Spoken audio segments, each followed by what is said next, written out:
So guys, ito lang kuha ako ng mga hapaw na pinya. Tatanim to sa ibang barangay. Ito lang madali lang. Ganyan muna. Tapos, ganyan natin. Ganyan lang, ganyan. Kahit maulan guys, tayo sa ulan. Magsugay naman tayo. Kasi, ngayon pa lang nag-uulan eh. Okay guys, dito lang.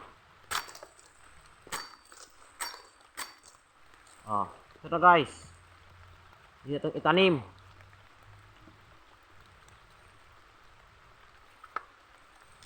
Sige guys. Hanggang dito na lang yung aking vlog. Dito ako ngayon sa bukid.